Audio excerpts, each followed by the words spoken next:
First, disconnect the power. Unplug your grinder or remove the battery.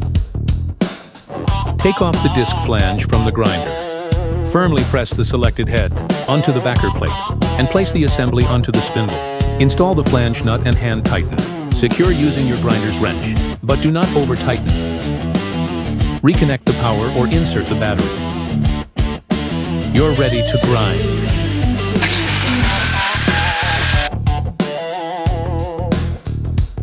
Disconnect the power.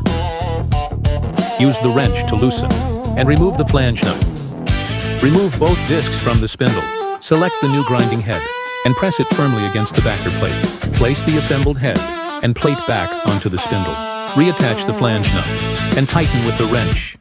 Reconnect power and use as directed.